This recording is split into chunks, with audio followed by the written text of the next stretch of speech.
Queria que a gente vocês abrissem as suas Bíblias em Romanos. Eu não combinei nada com o Denis, mas eu vou tratar sobre fé.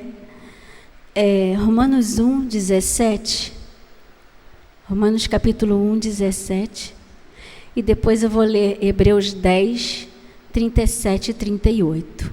São essas duas passagens.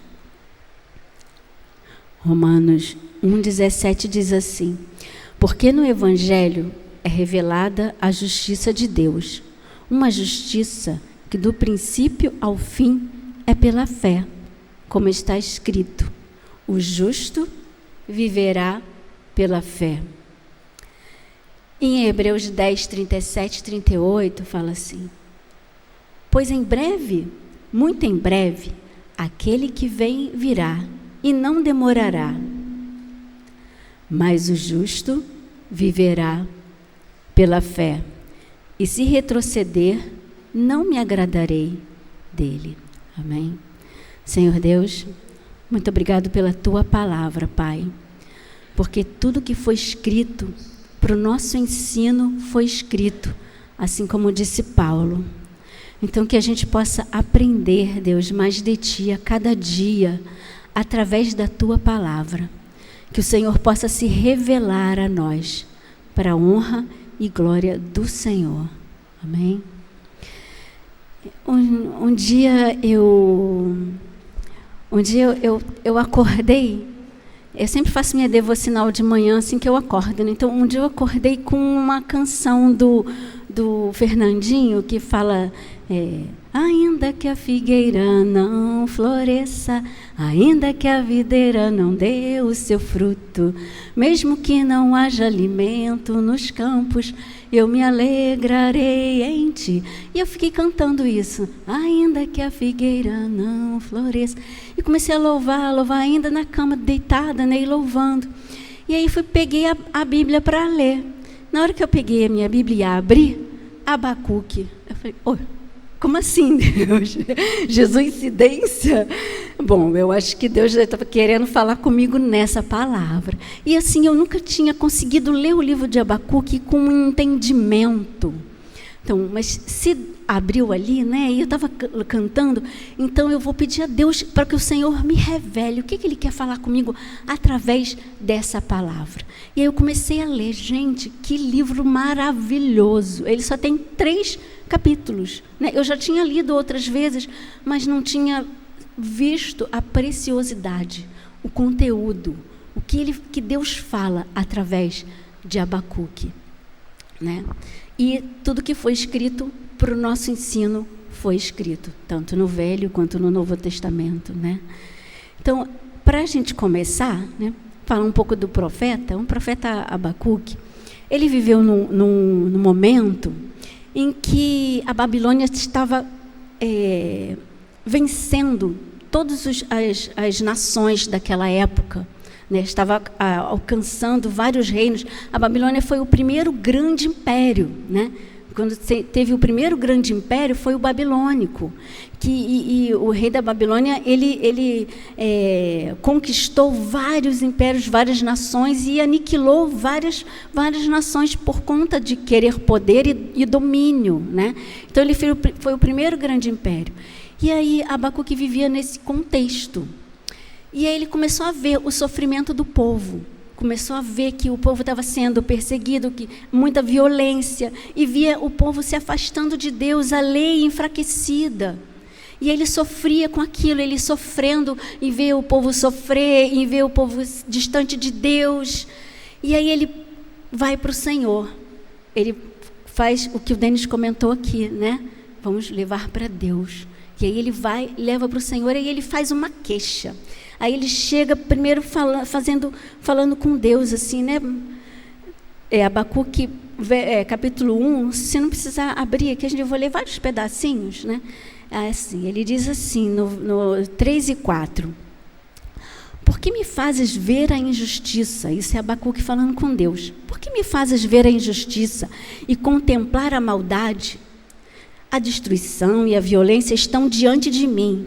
Há luta e conflito por todo lado. Por isso, a lei se enfraquece e a justiça nunca prevalece. Os ímpios prejudicam os justos e assim a justiça é pervertida. Ele fala: Senhor, eu tenho que ficar vendo essa maldade.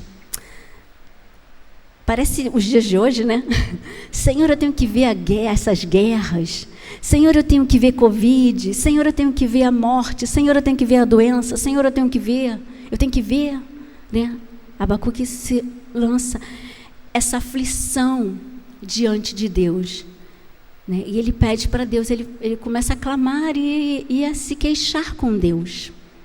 Diante dessas adversidades que estão acontecendo e assolando grande parte do mundo, né? E aí vem a primeira resposta de Deus, mas só que não foi uma coisa muito boa. A resposta de que Deus deu para Abacuque não foi aquela coisa que todo mundo quer ouvir: você vai ficar curado, né? Não, você vai receber algo e vai conseguir pagar as suas contas.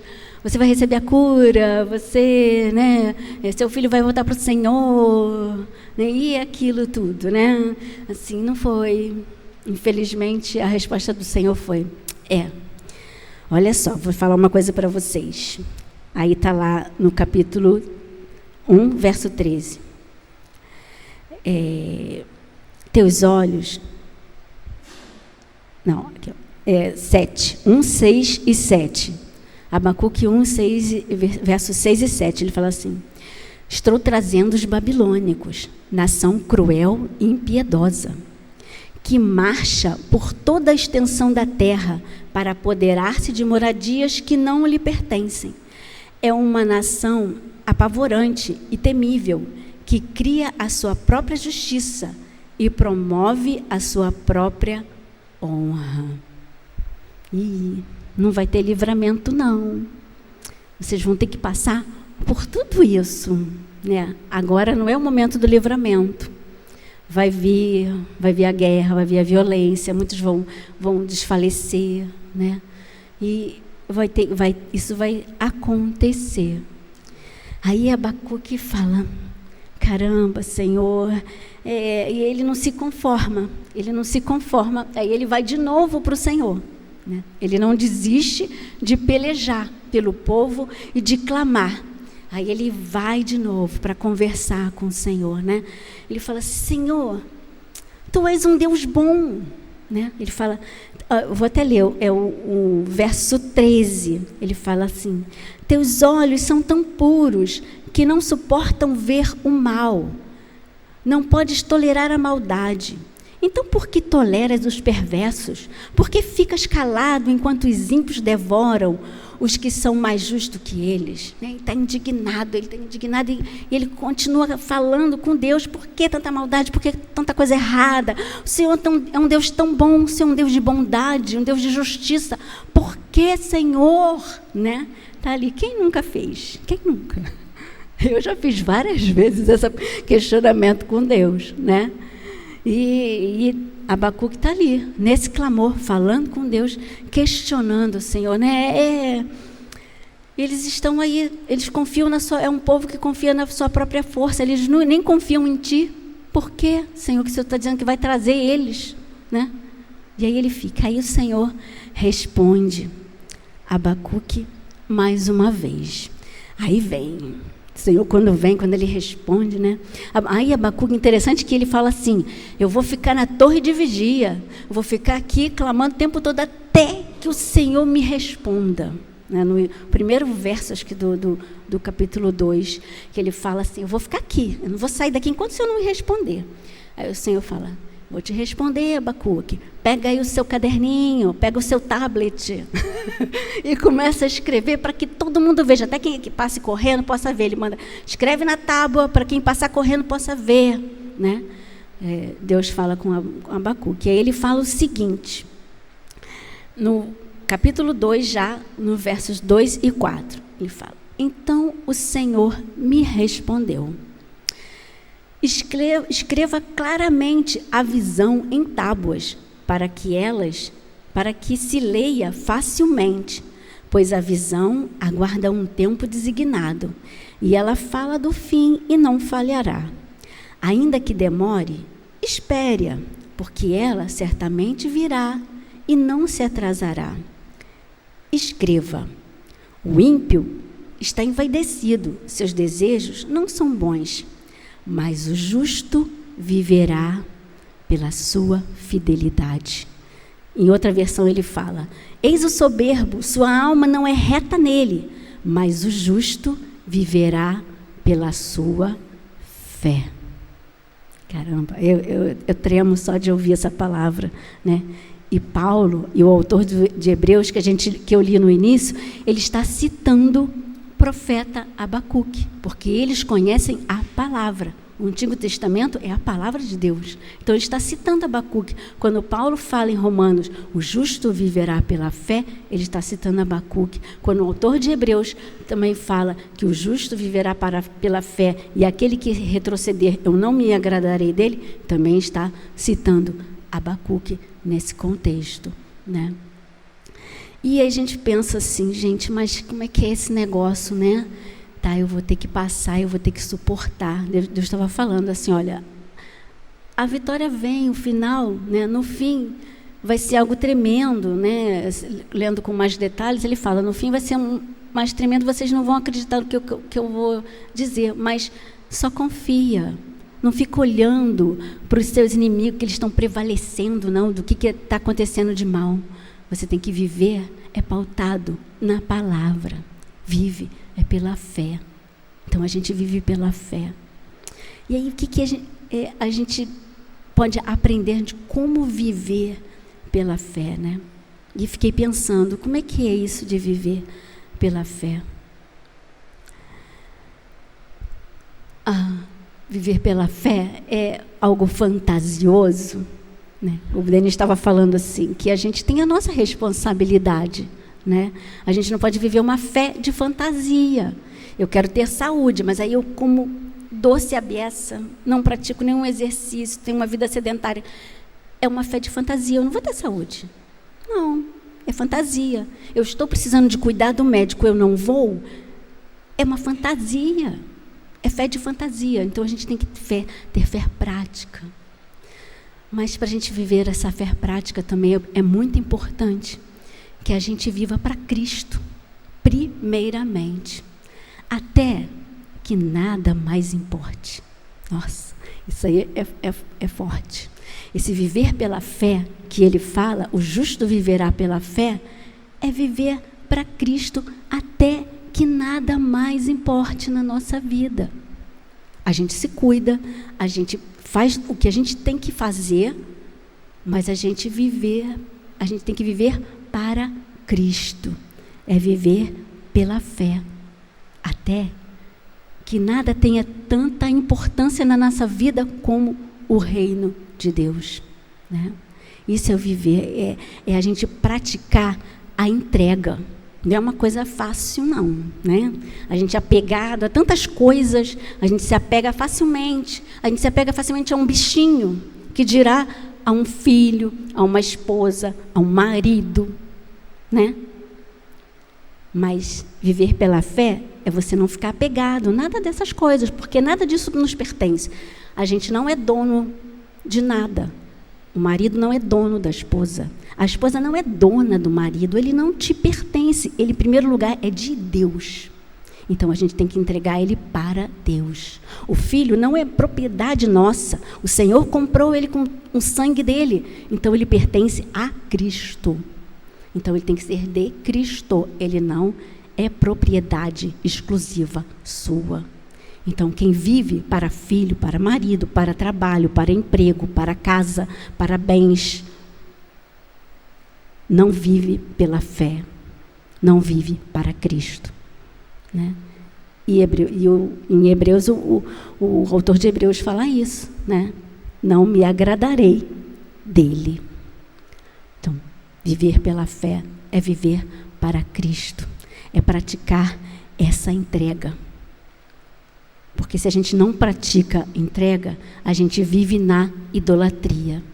E a gente critica tanto outras religiões, né, que praticam a idolatria, e a gente nem olha para a nossa idolatria, que colocam as coisinhas em primeiro lugar. Em primeiro lugar do que o reino. A gente precisa colocar em primeiro lugar o reino de Deus, porque senão a gente não vive pela fé e Deus se desagrada, né? E aí fica vivendo fé de fantasia, fé de filme, fé de séries, né? A verdadeira fé, ela é pautada na palavra de Deus. Paulo conhecia a palavra de Deus. Paulo conhecia a palavra, por isso que ele cita Abacuque, né? Então, para a gente ter fé, a gente precisa conhecer, ter vida devocional, ler a Bíblia, procurar entender, estudar, para conhecer Deus, para viver pela fé, porque senão a gente vive um evangelho de fantasia, algo, uma fé que a gente nem sabe o que está praticando, né? A gente precisa saber o que a gente está praticando. Para saber, a gente precisa conhecer, né? Ter domínio da palavra. E esse viver pela fé é um aprendizado contínuo. A gente precisa continuamente, é um exercício, né? É um exercício. Que às vezes a pessoa quer ir para a academia, acha que fez uma série e já está com músculo. Não está. Assim é a fé, né? É um processo, é a cada dia. E praticando essas entregas, porque assim, a gente não quer entregar o que é nosso, né? Eu não quero pegar o que é meu, dar na mão dos outros e falar, então, a gente é apegado, né? É difícil exercitar o desapego, mas a gente precisa exercitar o desapego, né? É um exercício. A fé é um exercício, o exercício da fé, né?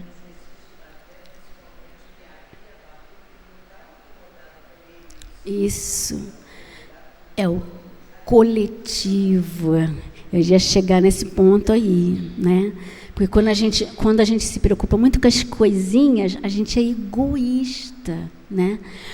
Às vezes a gente quer uma cura, e aí Deus fala assim, não, você vai precisar passar por esse processo. Aí a pessoa não aceita, né? Não aceita que tem que passar por aquele processo. Mas cadê Deus, né?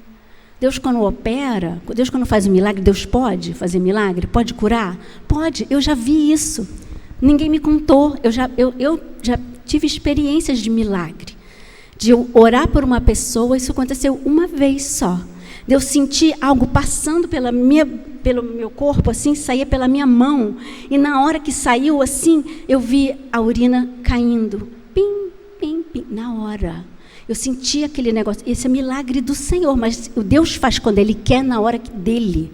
Foi isso que Ele falou para Abacuque, é na minha hora, no meu momento, né? Então, assim, e quando Deus quer fazer algo, é para o coletivo, não é para as nossas picuinhas, nossas coisinhas, as nossas vontades, né? Deus é o Deus do coletivo, Ele vê sempre o bem maior, né? E a gente tem que estar pronto. Como Jesus falou assim, Senhor, Pai, se for possível, passa de mim esse cálice, né? Só que não passou. Jesus teve que passar por aquele processo, né? Muitas vezes eu falo isso para Deus. Senhor, essa situação pode acontecer. Eu creio no teu poder, eu tenho fé. Mas vai que eu precise passar por isso para algum bem maior ou para algo que eu não estou vendo à frente. Mas se for possível, Senhor, passa de mim esse cálice. Mas Deus tem me ensinado a aceitar a vontade dEle. Então, isso é um exercício também. É de entrega, de entregar para o Senhor, né?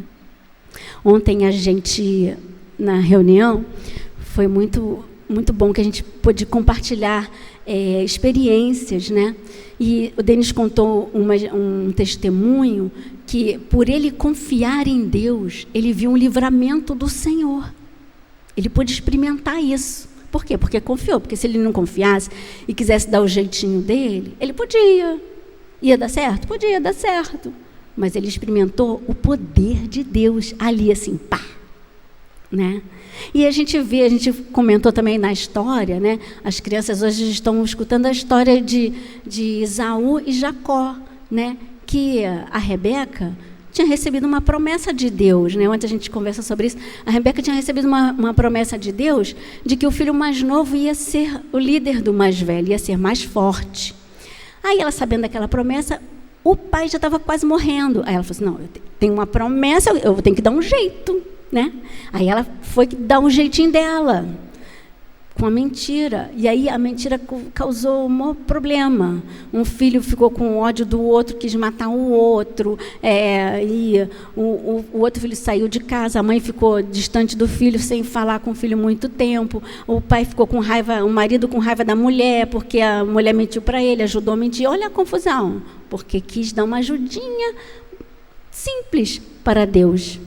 Então, às vezes, quando a gente, na nossa ansiedade, né? Denis falou aqui da ansiedade.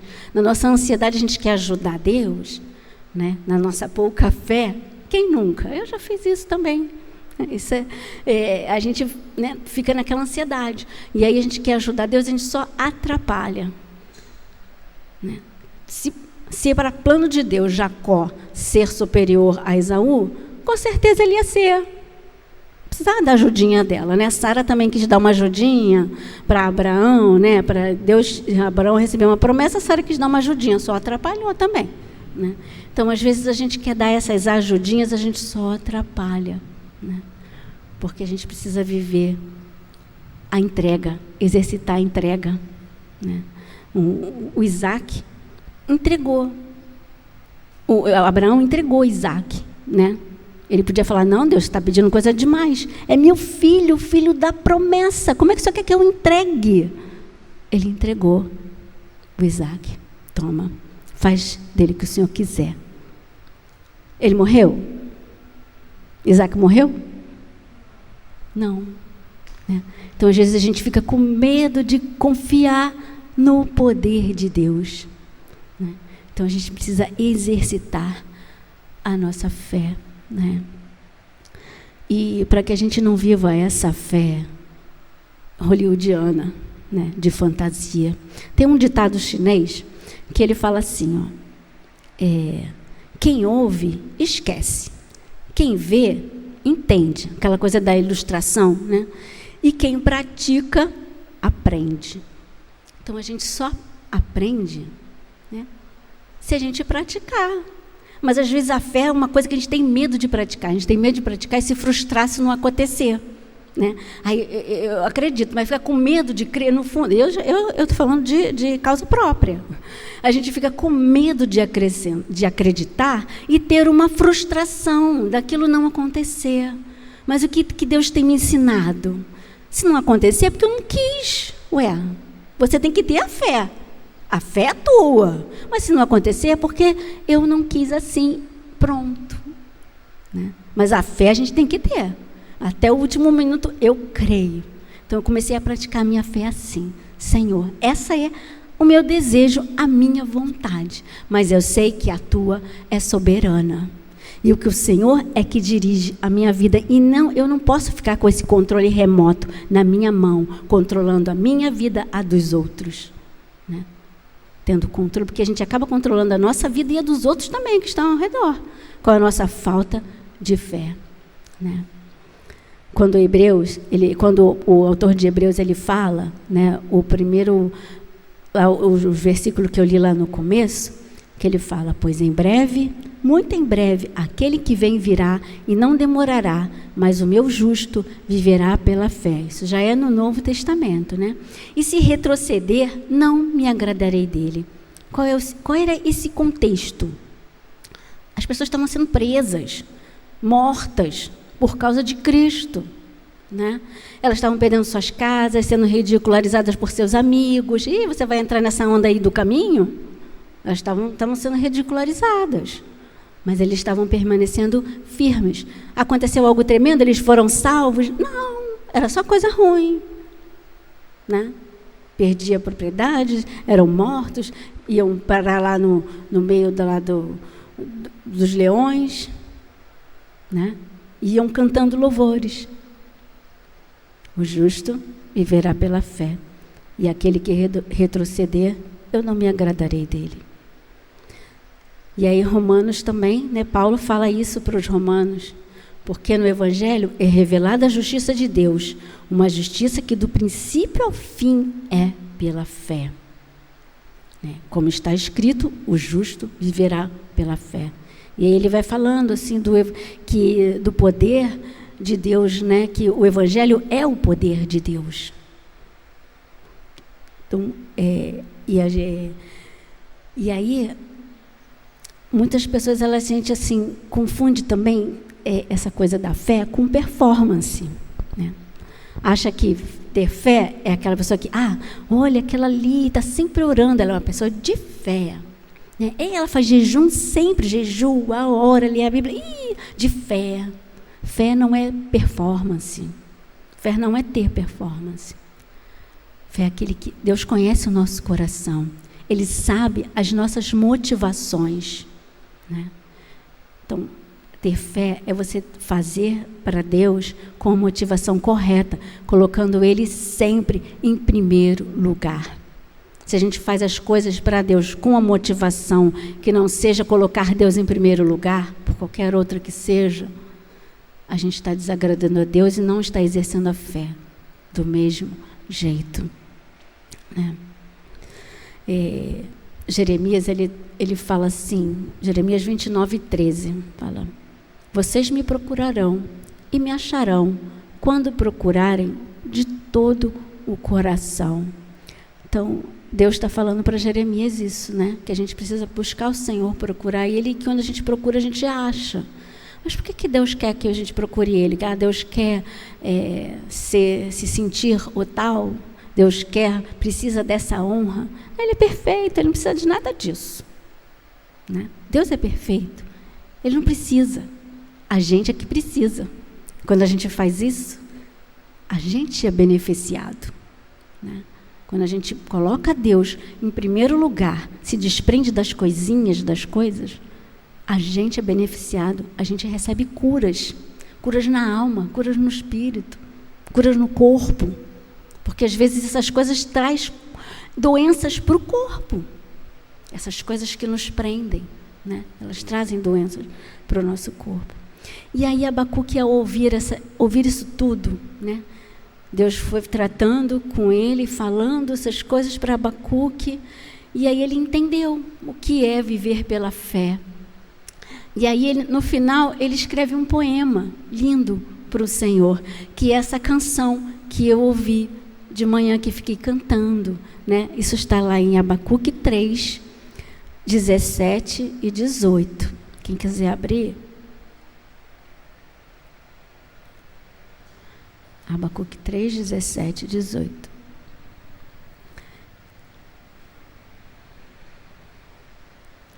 Ele diz assim: ainda que a figueira não floresça, nem haja fruto na vide, o produto da oliveira minta, e os campos não produzam mantimento, as ovelhas sejam arrebatadas do aprisco, e nos currais não haja gado, todavia eu me alegro no Senhor, exulto no Deus da minha salvação. É o exercício da fé, é colocar diante do Senhor, sabendo que Ele é soberano, né? Viver para Deus é esse viver para Cristo. Viver pela fé é esse viver para Cristo, até que nada tenha maior importância na nossa vida. É se desprender totalmente das coisas, né? E viver para Cristo, colocando o Senhor em primeiro lugar. Então, essa é viver pela fé, né? Deus quer Ele quer ser o primeiro lugar. E aí eu queria que a gente refletisse, né? Fechar com essa reflexão. O que você precisa entregar para Deus hoje? Com certeza a gente tem coisas que a gente coloca na frente de Deus, porque a gente é idólatra. Tem coisas que a gente bota na frente de Deus. Então, o que é aquilo que impede você de colocar Deus em primeiro lugar, de você viver pela fé, dizer, tá bom, Deus, é teu, cuida. Não sou eu que tenho que ter o controle disso, é o Senhor. Gostaria que você refletisse. O que você precisa entregar? Deus quer que a gente entregue, porque Ele fala que Ele não se agrada daquele que não persevera até o fim. O que impede de você viver para Cristo até que nada mais importe? Então, que a gente possa estar disposto com esse desejo de praticar entrega, de entregar realmente para o Senhor, se entregar totalmente e se lançar para Cristo, vivendo até que nada tenha mais importância do que Ele, até que nada mais importe, que Ele tenha maior importância na nossa vida, Que a graça do nosso Senhor Jesus Cristo possa nos empoderar, porque a graça do Senhor, ela nos empodera, Ela nos ajuda, o Espírito Santo nos ajuda a dar passos que a gente não consegue dar, a soltar o controle remoto das nossas mãos. Amém? Então, que o Senhor Deus possa fazer isso na vida de cada um de nós. Amém? Amém.